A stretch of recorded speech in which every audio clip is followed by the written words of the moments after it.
Лезгины. Потомки кавказских албан. Один из коренных народов Кавказа. Предки лезгин поклонялись языческим богам. Главный символ идолопоклонничества – солнце. На лезгинском языке слово «солнце» до сих пор звучит по-древнему – «ра».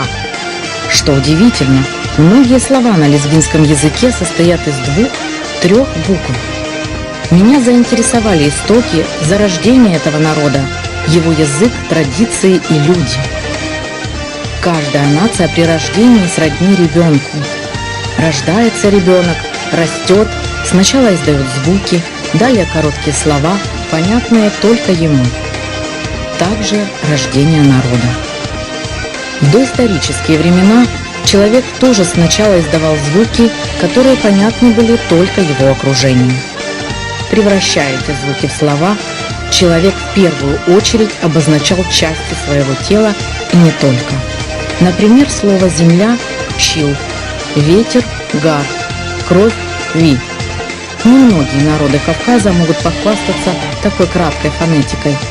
Из-за труднодоступного горного рельефа лезгинский народ разделен на разные диалекты языка.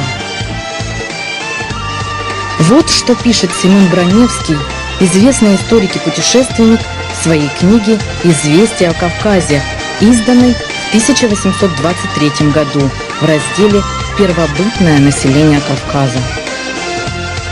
Трудно решить, какие были первородные кавказские жители, по причине частых хождений через Кавказ разных иноплеменных народов из Азии в Европу и обратно. От всего смешения колен и языков тщательно произошло множество наречий, какое мы досель видим между кавказскими народами. Однако из коренных или весьма древних жителей почитать можно албанцев, иверийцев и кофов, то есть и нынешних лезгинцев, и меретинцев, и мигрельцев. В заключение всего заметим, что лезгинцы и грузинцы, хотя не сходствующие нравами, имеют между собой много общего в образовании лица, отличающего их от других кавказских народов. На иначе лезгинцы, у коих при первом взгляде виден налицо характер их независимости. В настоящее время лезгины компактно проживают в Южном Дагестане, в Северном Азербайджане, а также в Турции. А лезгинские диаспоры существуют во многих странах Европы и Азии.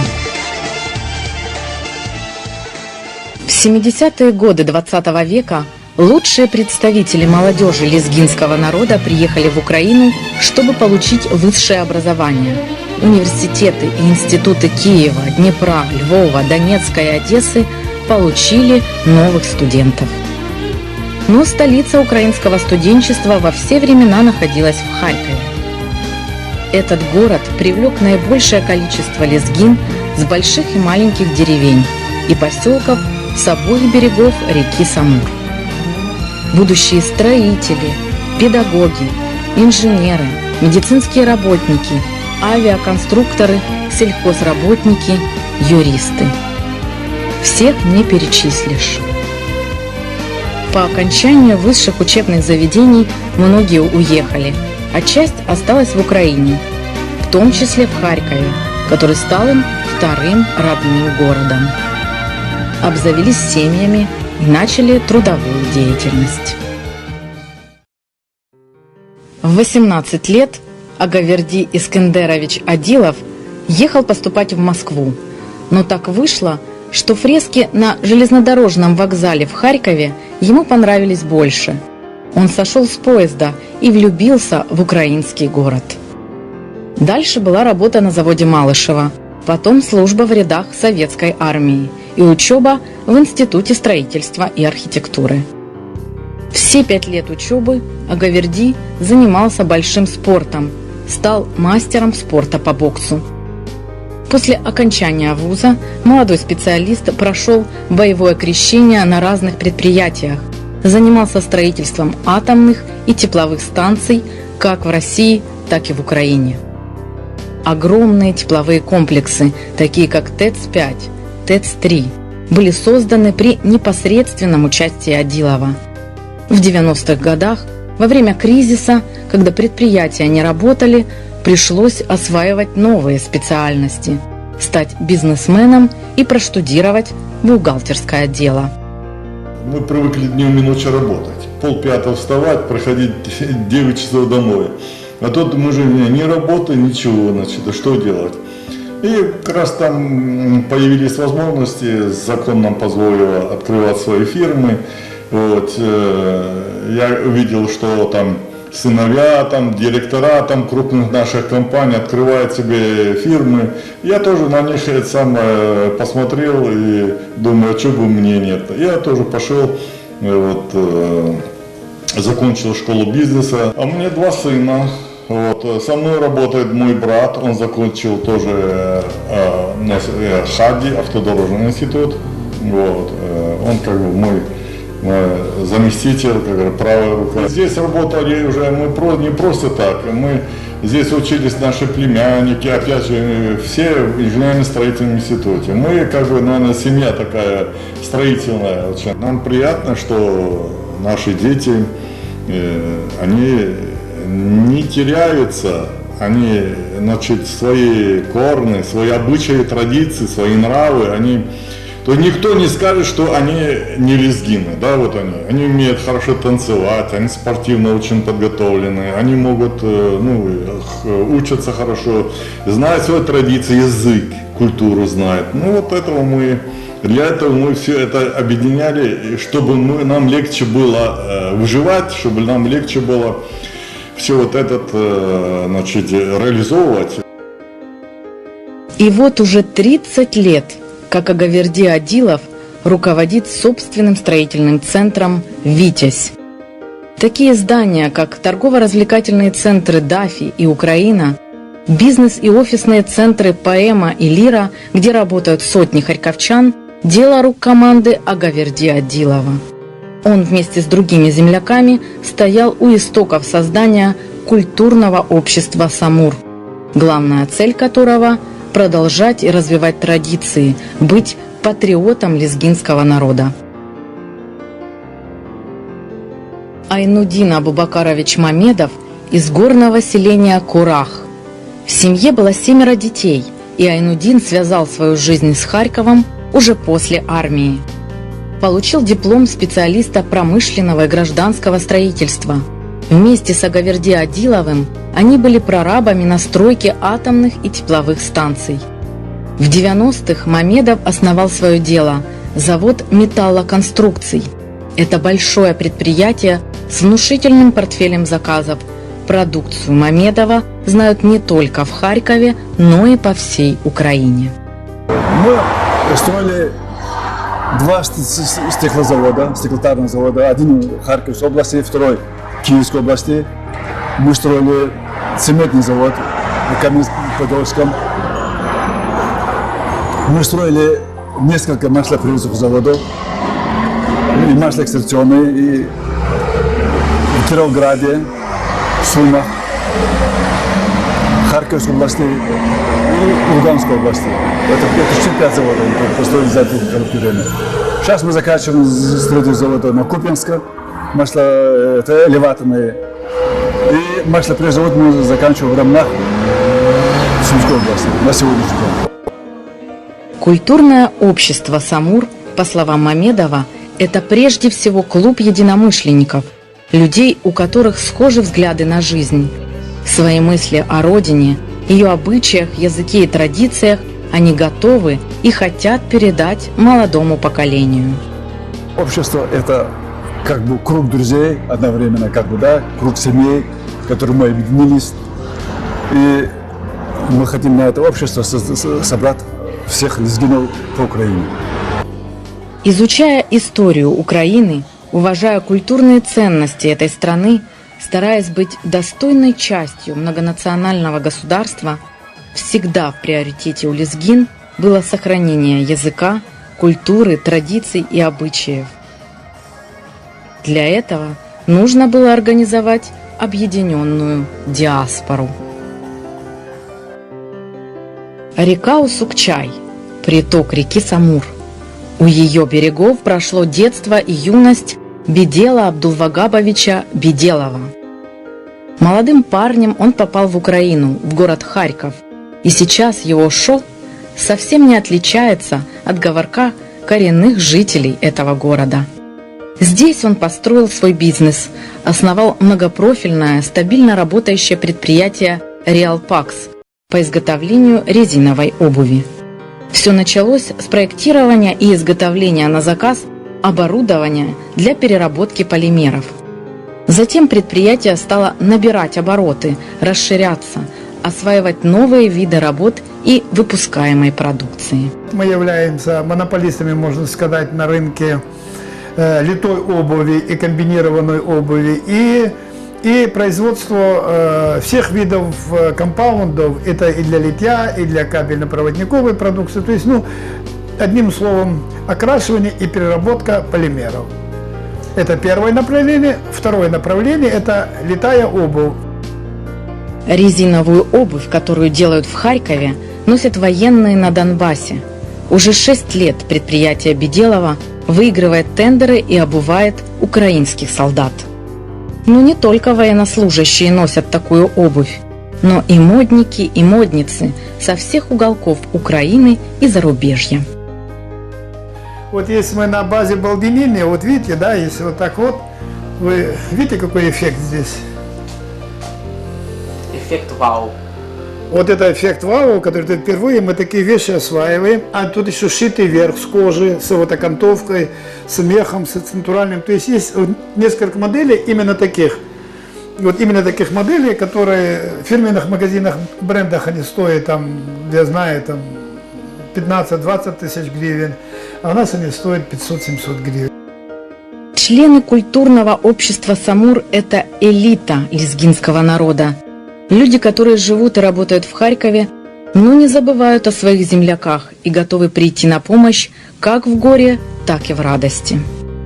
Мало общаются внуки, мало общаются дети. Вот пришла такая идея создать общество «Самур», которое мы по праздникам, по каким-то свадьбам, дни рождения какие-то, если вот несчастный случай, там, не дай бог, да, кто-то заболел, чтобы мы могли делать какой-то фонд и вот помогаем своему народу, выходцам оттуда, из Дагестана. Мы общаемся и с другими нациями. В становлении и дальнейшем развитии лезгинского культурного общества «Самур» большую роль сыграли Джамирзоев Джамирзе Сафибекович, Гамзатов Гамзат Злабудинович. Эти люди всегда вносят свою лепту в решение конкретных задач. Как руководители частных производственных структур прекрасно знают, когда нужно взять на себя ответственность и принять правильное решение. Феликс Сабрулаевич Нагиев, сельский парень из Азербайджана, более 40 лет назад приехал в Харьков учиться. Здесь окончил Харьковский институт железнодорожного транспорта. Недолго работал по специальности, позже долгое время работал на заводе электроаппаратуры. Но после 90-х пришлось заняться частным бизнесом. Потом снова вернулся на завод в качестве начальника снабжения. С 2006 года Нагиев – частный предприниматель. Все это время он занимался и занимается делами лезгинской диаспоры. В 2008 году состоялась встреча с руководством Федеральной лезгинской национальной культурной автономии города Москвы в Международном научном симпозиуме «Кавказская Албания и лезгинские народы. Историко-культурное наследие и современность». Ознакомились с организацией культурного общества. Потом состоялось общее собрание представителей лезгинского народа Харькова. На собрании было решено создать Лезгинское культурное общество «Самур». Вместе с командой единомышленников они уладили юридические вопросы. Далее сложная организационная работа, перепись лезгинских семей, которые живут в Харькове, открытие разных национальных кружков, спортивных секций, участие в культурных мероприятиях Харькова и области. есть у нас языковые узы, национальные узы, основное, говорится, но просто свои мы национальные интересы никогда не ставим выше интересов общества. Если мой интерес выше, чем интерес этого общества, я уже этого не стою, этого общества не стою. Вот мы так и живем. У нас не может быть, скажем, другой жизни. Но тем не менее, говорится, если мы не самоорганизовались, говорится, мы не могли бы ввести какую-то лепту. За время существования Лезгинского культурного общества «Самур» лезгины организовали множество разнообразных мероприятий, которые были связаны с историей, языком, сохранением традиций своего народа. Общие культурно-развлекательные, просветительские, молодежные вечера стали регулярными. Особенно языческий праздник Яран-Сувар каждый год начали проводить с многочисленными гостями со всей Украины. Яран-Сувар у лезгин является одним из главных праздников. Проводится он 21-22 марта. Это праздник солнца, праздник огня. Эти дни представляют собой своеобразный триумф жизни, тепла, света над зимой и стужей, злыми силами, которые воплощает собой зима. Это день победы добра над злом.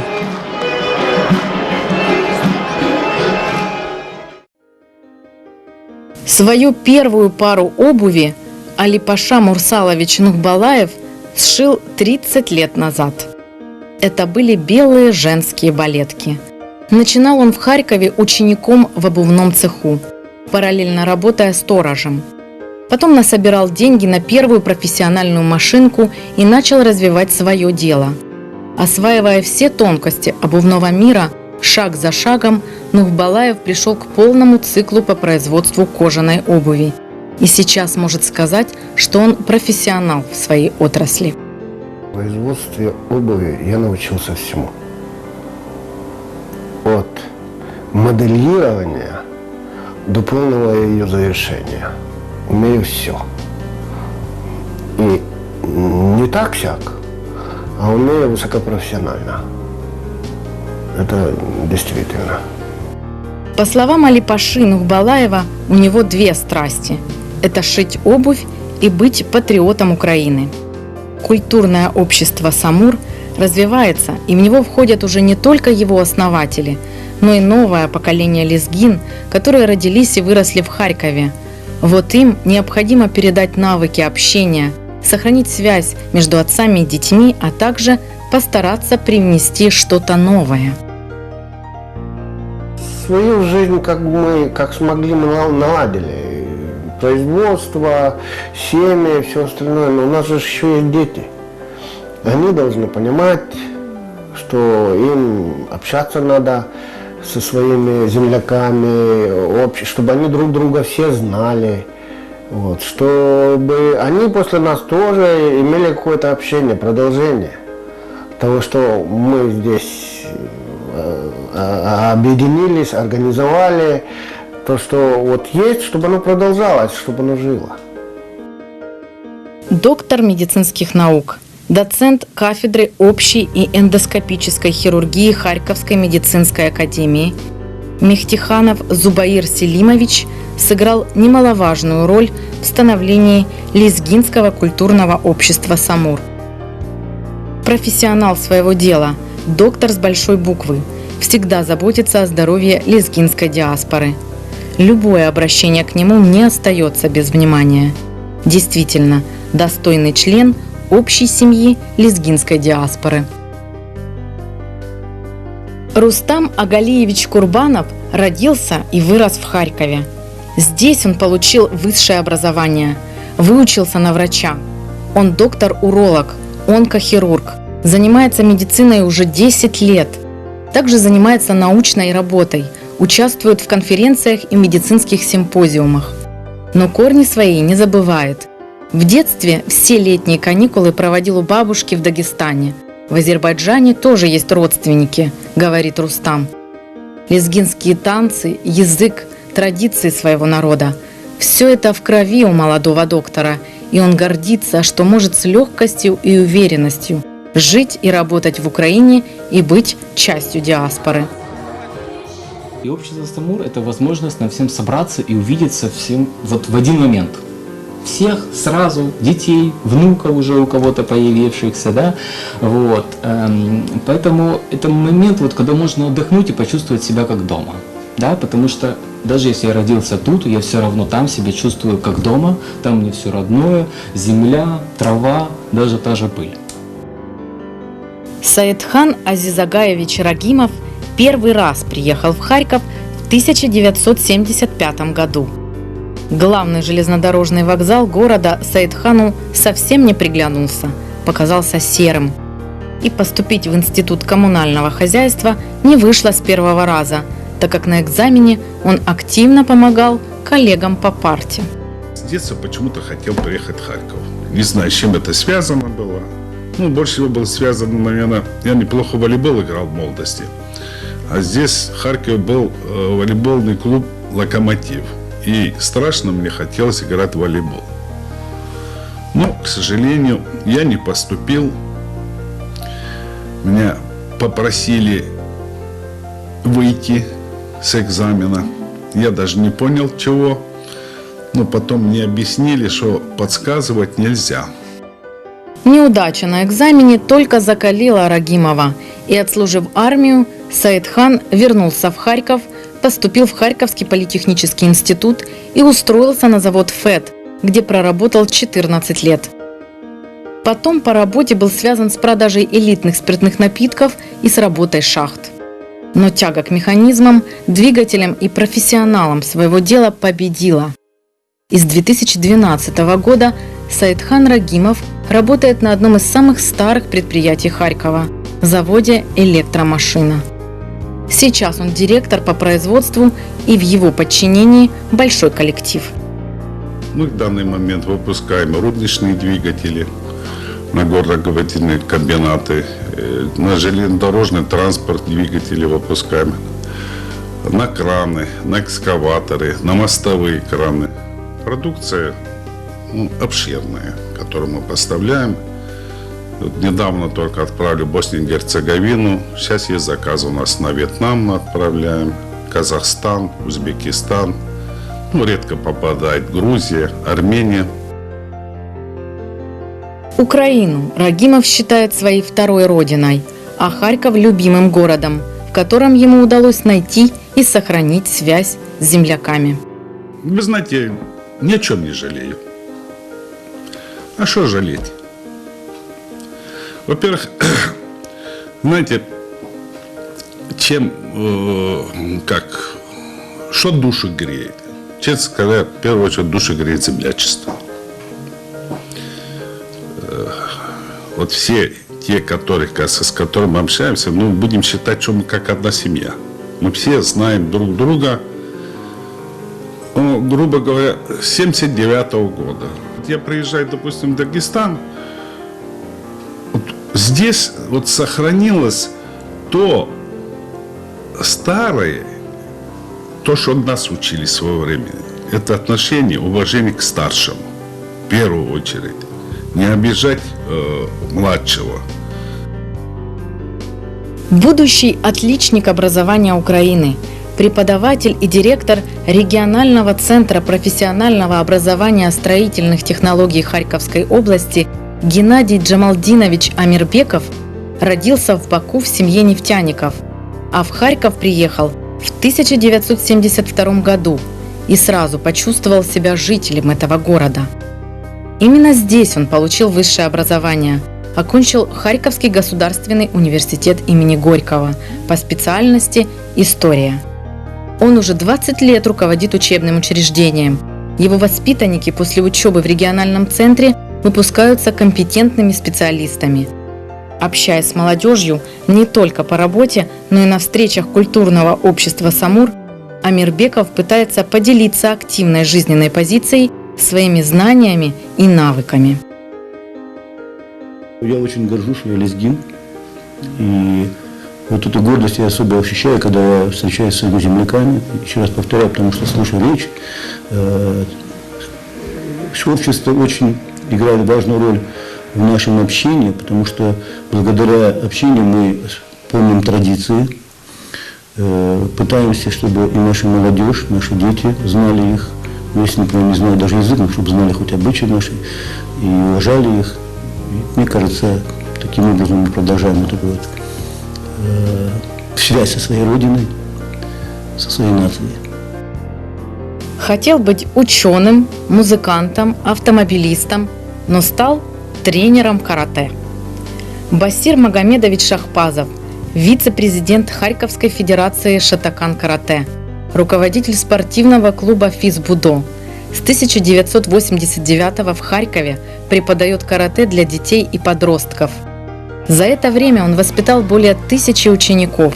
Они разъехались по всему миру и до сих пор благодарны своему учителю. Сейчас у него своя школа. Вместе с ним работают 2 тренера. Но первые шаги в большом спорте незабываемы, говорит Шахпазов. И большую роль сыграли строгое воспитание и интеллигентность. Первый дан я получал черный пояс аж в числе первых харьковских каратистов в 91 году. Целый год я не одевал то есть черный пояс, стеснялся, считал, что пока не выиграю японца. И, в общем, дело закончилось тем, что я так просто, даже первый чемпионат, когда в Донецке было в 91 году, я так привык, у нас в Дагестане, там мастер спорта, это вообще недосягаемый человек, он такой шеей, короче. Если я его не могу с одного удара положить, значит, я не могу быть мастером спорта по карате. И тут я вижу почти, вот я уже в финал выхожу, неужели мне сейчас мастера дадут, и что это за... Я стеснялся. Но потом я думаю, нет, это не буду этим заниматься, я поеду на Японию. В культурном обществе «Самур» Шахпазов заведует спортивным сектором.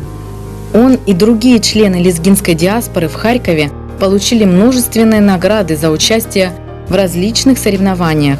Ведь любовь к спорту и состязаниям – это отличительная черта лезгинов, а их сплоченность – фундамент для любого дела.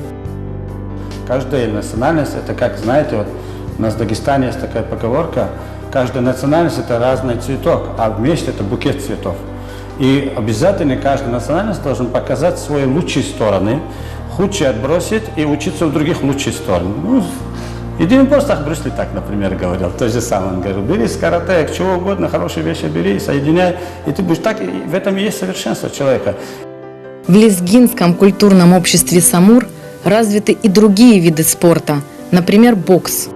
В этом виде спорта лезгинская молодежь показывает высокие результаты. Общество гордится спортивными достижениями молодежи. В 2012 году Лезгинское культурное общество «Самур» провело международный конкурс детского рисунка «Моя Родина». В конкурсе принимали участие дети из многих стран. Победители получили почетные грамоты, дипломы, ценные подарки и денежные вознаграждения.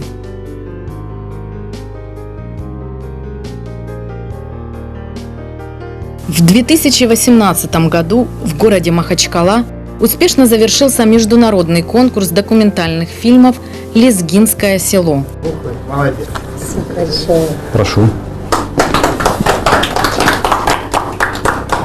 А это маленькие приложения. Это маленькое приложение, которое, как мы считаем, что это вам поможет делать боль. еще фильмы.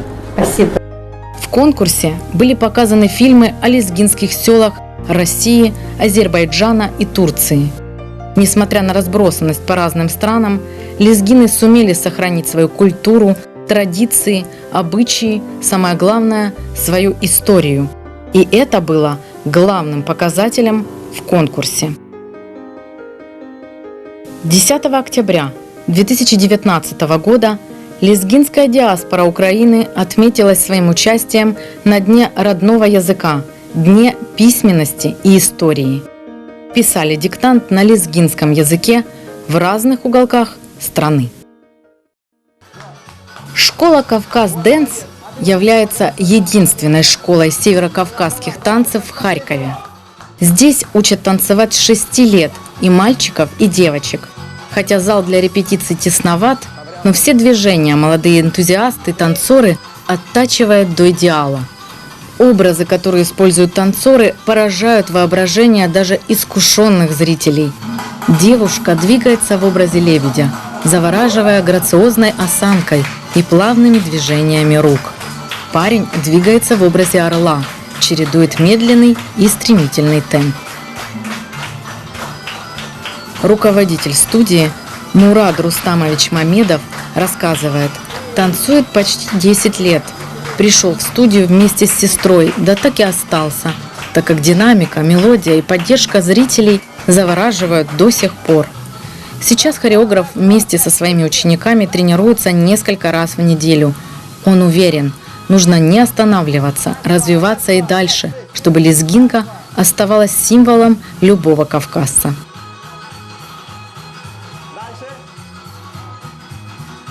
Не все люди, не все нации могут словить жилку этого танца. То есть основной посыл, чтобы передать характер, передать характер свой и непосредственно изобразить его в танце. В этом танце есть скромность, неподдельная скромность просто. Как со стороны парня, так и со стороны девушки. Вот. Так как парень он в образе орла обычно выступает, он своим танцем должен запечатлеть девушку. То есть тут по-другому не получится. Не получится, не запечатлишь девушку, ползая по полу или там делая какие-то непристойные движения, скажем так. Вот. Руководитель художественного сектора Ималедин Муратханович Исмиханов, выполняя роль наставника, вносит большую лепту в развитие танцевальной культуры среди членов общества «Самур». Лезгинское культурное общество «Самур» полноценно развивается в городе Харькове. Не чувствуя себя переселенцами в Украине, поддерживая и укрепляя свою вторую родину, лезгинская диаспора продолжает сохранять и развивать родной язык, национальную культуру и образование на родном языке, старается защищать национально-культурные интересы своих земляков. Организация ставит своей целью консолидацию лезгинских диаспор не только в Харькове, но и по всем городам Украины, СНГ и дальнего зарубежья.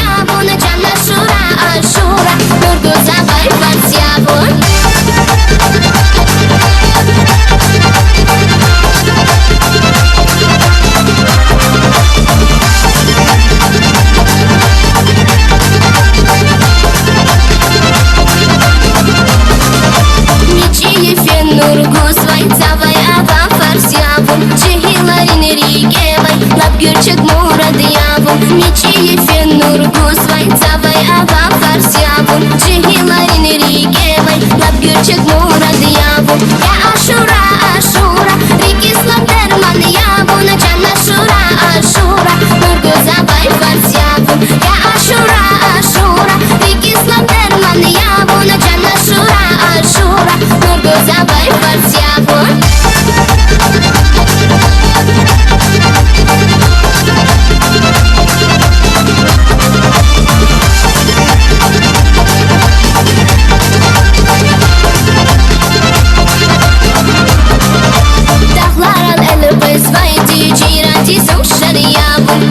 Bilir abaynti Hikon iye rüşyavun Dağlar al eli bezvay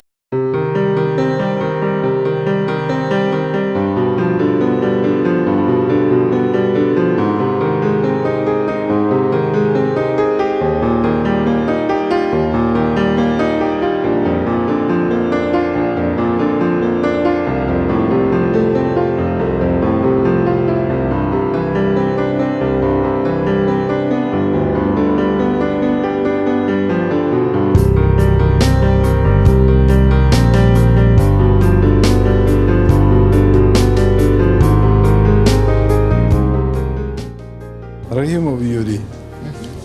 Скажите, понравилось кино? Ну, впечатлен, да. Чем понравилось? Содержанием, компоновкой, чего там, звук, пейзажи родные, как описаны, все снято. Общество «Самур». Как вам? Общество «Самур» — это сердце каждого харьковского лезгина. Этим все сказано. Часто собираетесь? Ну, стараемся так, по мере настроения, желаний, там, постановки каких-то вопросов, которые там в жизни возникают. Стараемся собираться, решать, сообща, подставлять плечо, спиной не поворачиваемся друг к другу. Живем дружно. Фильм понравился? Понравился. Ничего не переврала? Я думаю, не. Все нормально. Все хорошо. Все выглядят достойно. Правда, чуть-чуть, как сказать, годы, вот лет 10 назад сняли. Вот здесь они все были кучерявые, все были черненькие. Сейчас седые уже, чуть-чуть лысоватые. Ну, самое главное, сердце бьется. Кавказ вперед. Можно передать привет родственникам туда? Да? Ну, я родственникам hürmetli чумхахлияр, ярар дустар, хримбур, чон окорбур, чон чирхайбур, типа так из, цукно из тхари винит, правда, я кеки чими саламар харковда. Каниев, седмиюк аживню конова, снюк морозного, ну и компания за чмивалова, дуствалова, чон лап санзвина. Күнде қысаңқы ануа бір бері, жан сара бері да. Да, Гасеев Радик. Приехал сюда в 80-м году. В 80-м году закончил школу, а в 82-м году приехал сюда. И после этого пошел я в армию, после армии приехал сюда, и здесь я остался. Город мне очень понравился, Харьков. И у нас наше общество тоже не маленькое, большое. И много что делает для нашего общества вот, Феликс.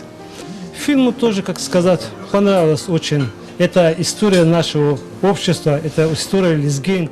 Очень приятно было, конечно, фильм посмотреть. Особенно заворочилось в душе, когда увидели старые кадры, когда мы действительно были молодые, встречались лет 10-15 тому назад, когда дети были маленькие, во время танцев.